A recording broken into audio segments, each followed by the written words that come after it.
Kita akan berdialog dengan kuasa hukum para korban, yaitu Pak Zainul Arifin. Ya, Pak Arifin, selamat petang. Ya, petang, Mbak. Ya, Pak Zainul. Ya. Apa saja bukti yang Anda sertakan dalam laporan ke pihak kepolisian pada hari ini? Ya, barang tentu buktinya pastilah itu terkait dengan transkrip bank, terkait dengan transfer bank, kemudian bukti-bukti terkait dengan Instagram ataupun pesan-pesan yang menyampaikan bujuk rayu ya terkait dengan apa yang ditawarkan oleh pelaku-pelaku ini supaya ada daya tarik bagi korban untuk ikut serta. Nah, yang pertama adalah terkait dengan bukti-bukti transfer bank, kemudian chat-chat, kemudian video, kemudian hal-hal yang bersifat elektronik yang sudah kita sampaikan tadi pada saat laporan tadi. Begitu, Mbak.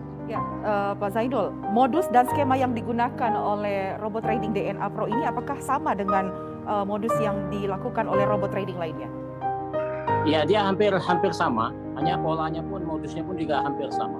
Hanya mungkin orangnya pun diduga itu hampir sama juga. Hanya memang ini sedikit berbeda, itu terkait dengan ini kan bukan aplikasi ya, ini web ya. Web yang uang itu disampaikan atau dititipkan kepada exchanger.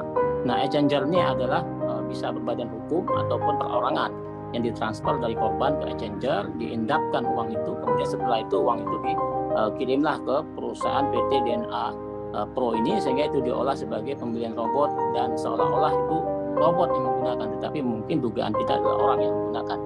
Nah, modusnya hampir sama, namun ini menjadi soal karena korbannya begitu banyak, gitu, Mbak. Oke, maksud Anda orang yang sama itu apakah pengelolanya atau seperti apa? Nah, memang kita belum tahu persis ya orangnya sama itu terkait dengan robot trading yang lain. Tapi kita menduga ada keterlibatan antara mereka ini. Kenapa? Karena hampir sama proses pengelolaannya, kemudian modusnya sama. Karena terkait dengan ada dua badan hukum. Pertama itu badan hukum PT Digital Net Asset, kemudian ada juga badan hukum PT DNA Pro Academy. Ini hal yang sama, kemudian ada perubahan terkait dengan badan hukumnya, tetapi orangnya sama. Nah, tapi secara badan hukum kita menduga ini sama orangnya, polanya sama, modusnya sama, hanya memang diselimuti oleh dengan promo-promo yang membuat korban tertarik gitu. Ya, Pak Zainul, kami mendapat informasi bahwa ada keterangan korban yang mengatakan bahwa mereka berada di bawah pengaruh saat diajak bergabung atau saat diminta mentransfer sejumlah dana untuk diinvestasikan. Apakah bisa dikonfirmasi? Iya, jadi ada 122 korban ya yang kita terima laporannya. Ya, satu-satu sebagian saya konfirmasi apa yang menjadi daya tarik kawan-kawan untuk melakukan investasi terkait dengan ini. Nah, sebagian besar memang mengatakan bahwa ini terpengaruh dengan media sosial, kemudian ada bujuk rayu ataupun keinginan dari orang menawarkan produk ke mereka, melibatkan beberapa public figure, sehingga itu yang menjadi salah satu daya tarik. Tetapi ada daya tarik X-nya ya, ada pengaruh X faktornya ini yang membuat orang terpengaruh. Salah satunya, ini kan transfernya berkali-kali ya, bukan satu dua transfer, banyak transfer sehingga bisa diakumulasi ratusan juta sampai ada 1,5 M. Nah, ini pada saat melakukan itu, mereka ini tanpa sadar atau tidak sadar untuk melakukan itu sehingga mereka mau mentransfer itu.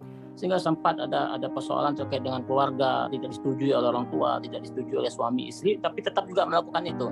Maka ketika saya tanya apakah ada pengaruh mistis ataupun pengaruh terkait dengan hipnotis yang membuat kawan untuk melakukan itu, dia bilang barangkali itu ada, Pak, karena setelah itu baru kita tahu kok kenapa sampai kita melakukan itu berturut-turut. Itu satu orang, dan beberapa orang saya wawancara itu seperti itu argumen. Maka ini yang menjadi pertanyaan kita, apakah ada mengarah ke sana? Maka perlu pihak kepolisian untuk mendalami ini. Jadi bisa diduga ini ada pengaruh hipnotis ya, karena para korban mengaku seperti itu ya saat mentransfer sejumlah dana untuk diinvestasi. Ya, betul. Ya, pertanyaan berikutnya, para korban kan dijanjikan keuntungan konsisten dari para upline. Ya. Apa yang disampaikan para korban? Ya, memang mereka sebelum mentransfer itu kan ada konsisten. Konsisten dalam hal ini, mereka boleh anytime untuk mengambil uang itu. Kemudian mereka akan mendapatkan keuntungan sekian persen dari apa yang mereka investasikan. Tetapi semenjak mereka melakukan join member ini dari bulan November, Desember sampai hari ini, nilainya itu tidak sebanding apa yang mereka dapatkan. Nah, ketika jadi persoalan sehingga mereka susah untuk menarik kembali uang itu. Nah, ini yang menjadi soal, sehingga ini ada dugaan scammer, sehingga apa yang dilakukan itu tidak bisa terrealisasi, apa yang dijanjikan tidak sesuai dengan apa yang diinginkan. Nah, maka konsisten itu tidak ada, sehingga itu mulai kecurigaan para korban. Ya, Pak Zainul, mungkin bisa diulang lagi ya, kapan penarikan dana atau withdrawal ini terjadi, dilakukan oleh pengelola sehingga para korban tidak bisa menarik dana mereka kembali? Ini mulai mencuatnya awal-awal Februari tahun ini ya. Awal Februari ini pada saat yang robot trading yang lain sudah mulai trending, pada saat itulah kemudian para korban bertanya kepada manajemen, kemudian bertanya kepada founder, co-founder, manajer, kemudian leader terkait persoalan apakah kita sama dengan mereka. Namun tidak ada jawaban. Kemudian mereka menjawab ini adalah karena peraturan pemerintah, kemudian karena itu bukan bagian dari kita, itu trading yang lain. Sehingga ini menjadi hal lama-lama, kemudian mereka curiga dan mau menarik, ternyata nggak bisa. Nah, jadi pada awal-awal Februari sudah mulai tidak bisa melakukan penarikan lagi, sehingga muncul pada hari ini kita melakukan pelaporan, begitu Mbak. Kalau demikian, bagaimana dengan para top manajemen dari DNA Pro? Di mana keberadaan mereka, ataukah apa status hukum mereka saat ini? Ya, barang tentu statusnya masih melenggang senang ya, menenggang kemana kita nggak tahu, tapi dugaannya sudah tidak ada lagi di Indonesia, sudah keluar negeri. Karena CEO-nya, ownernya, direkturnya sudah tidak bisa dihubungi lagi. Kita sudah memberikan somasi tapi tidak tanggapi. Namun tetap kita akan mengejar terkait dengan founder, kemudian co-founder, kemudian leader. Itu kan orang-orang yang terdepan lah, orang-orang yang terdepan menawarkan produk ini kepada kita, kepada para korban. Karena korbannya tahu dari mereka, kemudian mereka yang melakukan promosi, sehingga kita mengejar mereka. Maka kita yakini orang-orang ini masih ada di Indonesia dan kita berharap ya kepolisian untuk memanggil mereka untuk melakukan klarifikasi. Baik. Nah, tadi selain Anda ada 3 orang perwakilan dari para korban yang melaporkan kasus ini. Berikutnya, kapan rencananya para korban akan diperiksa dan berapa orang yang akan datang? Ya, kita tergantung penyidik ya kapan dia akan memanggil ya. Tapi dijanjikan itu 2 hari lah, dari sini ya, di hari Kamis ya.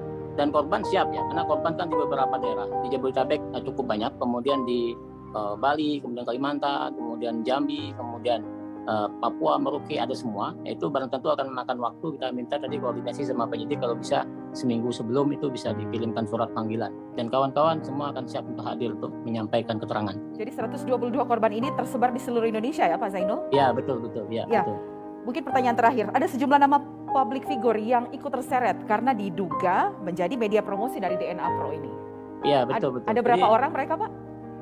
Ada 5, kurang lebih ada 5 atau 6 orang terkait dengan public figure ini, karena kita berdasarkan bukti disampaikan oleh kawan-kawan korban. Ada 5 atau 6 public figure yang cukup terkenal ya, dan juga konten kreator, YouTuber juga ikut serta. Baik. Gitu. Terakhir, apa harapan Anda dan para korban terkait kasus ini? Karena seperti yang Anda katakan tadi, top manajemennya melenggang bebas dan dapat dipastikan sudah berada di luar negeri. Ya, kita masih tetap percaya dengan penegakan hukum di Indonesia. Polisi tetap konsisten untuk melakukan itu. Kita masih tetap percaya dan mendorong pemerintah untuk komitmen. Tapi yang paling terpenting, kita korban berharap uang itu bisa dikembalikan. Paling tidak semuanya, paling tidak ada hal yang membuat keinginan dari korban supaya uang itu bisa dikembalikan. Namun kalaupun tidak sama sekali, maka kita berharap peran dari aparat penegak hukum betul ditingkatkan, ditegaskan, sehingga bisa ada pertanggungjawaban dari pelaku, dari top atas sampai top paling bawah, sehingga ada ini terjadi tidak terjadi lagi hal-hal yang di kemudian hari, dan hal yang serupa akan terjadi di kemudian hari. Itu harapan kita. Baik, terima kasih Zainul Arifin, kuasa hukum korban trading ilegal DNA Pro. Terima kasih atas waktu Anda bersama Presisi Petang. Sama-sama ya.